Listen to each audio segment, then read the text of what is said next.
자신에게 닥친 역경과 어려움을 오히려 도약의 길을 흔든다는 어떤 그런 뜻이에요. 이게 회복 탄력성이 굉장히 중요하거든요. 사람마다 똑같이 어떤 스트레스를 갖다가 받았을 때 누구는 스트레스 생각을 안 하고 지나가는 사람이 있는 반면에 어떤 사람은 너무 거기에 집중을 해갖고 평상시 생활도 못할 정도로 헤어나지 못하는 경우가 있거든요. 근데 그게 바로 이 회복 탄력성이 있고 없고의 차이예요. 인생을 결정하는 거는 나한테 주어진 어떤 여건이 아니에요. 누구든지 간에 다. 하지만 어떤 인생을 살아가면서 내가 그 어려운 여건을 갖다가 어떻게 내가 대응하냐에 따라 다 달라진다는 거거든요. 내용 자체가. 그래서 여기서 보시면은 그 역경 자체가 아니라 대응하는 태도에 따라서 많이 달라지고 회복 탄력성에서 되게 중요시 여기는 것 중에 하나가 끈기예요. 끈기. 인내하고 많이 참아내고 하는 그런 사람들은 충분히 된다는 거죠. 그래서 이제 인간의 능력을 보면은 인지 능력과 비인지 능력이 있어요. 여기 보시면은 인지 능력은 그걸 타고나는 거예요. 사고력, 지식, 기억력, 문제 해결. 엄마한테서 받는 어떤 유전자였다 얘기를 하죠. 근데 그러면서 비인지 능력이라고 있는데 이거는 열정 끈기예요. 회복 탄력성 들어가고 내가 뭔가 갖다가 열심히 할 수 끌어낼 수 있는 그런 능력들 갖다가 얘기해 주는 거예요.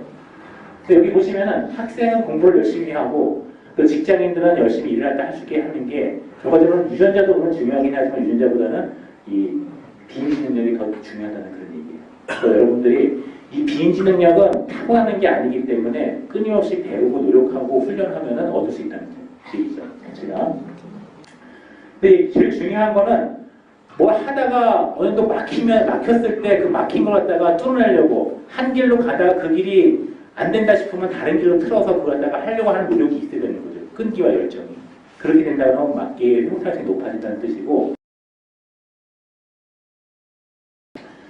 여기 뇌의 리와이어링을 해갖고 이제 뇌가 있는데 뇌를 갖다가 어느 정도 빨리 재와이어링 하는 거죠. 기존의 내 생활 패턴이나 내 생각을 갖다가 다 없애버리고 새롭게 만드는데 필요한 시간이 3개월이에요.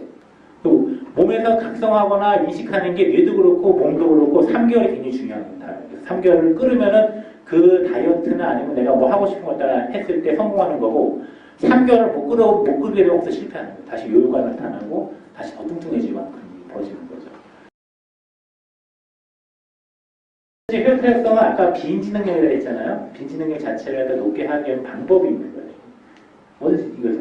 실수 두려워하지 말고 그러니까 실수를 했다 하더라도 그걸 갖다가 정확하게 다시 생각해보는 거죠. 다시 생각해서 이걸 갖다가 다음엔 실수 안 하려고 자꾸 노력을 하다 보면은 나한테 부족한 게 차근차근 이렇게 쌓이게 돼요. 그러다 보면 어느 순간에가 나는 이미 벌써 높은 위치에 올라가 있다. 내가 탄력성이 높은 상태로 간다는 걸 갖다가 보시면 돼요.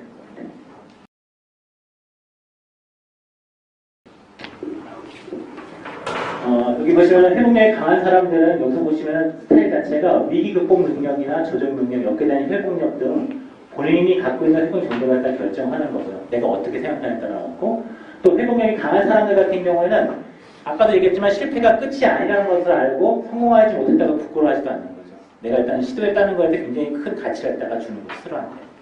그래서 실패해서 더 많이 찾고 보완하고 더 높은 데를 갖다가 올라갈 수 있는 발판을 마련해낸다는 거죠.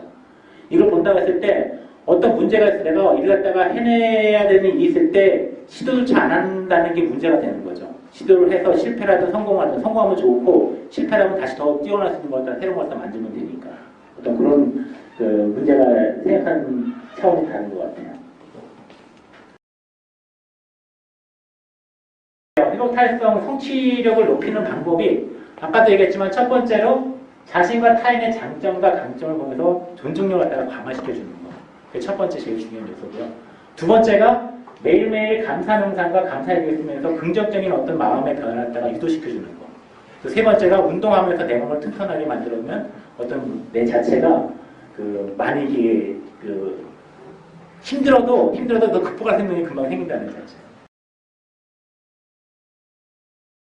그래서 사람들이 이제 많이 착각하는 것 중에 하나가 다 스스로가 나는 회복 탄력성이 좋다고들 얘기를 해요. 근데 실제로 좋은 사람이 이렇게 많지가 않아요. 100명, 1000명 중에 한두 명 정도 있을까 말까요? 이 자체 좋은 사람이. 근데 대부분 우리 사람들이 지금 여기 계신 분도 마찬가지고 저도 마찬가지지만 이 회복 탄력성이 낮기 때문에 이걸 갖다가 자꾸 개발하고 내 마음에 끌려고 자꾸 키우는 능력을 갖다가 자꾸 확보하는 게 지금의 포인트라는 거죠.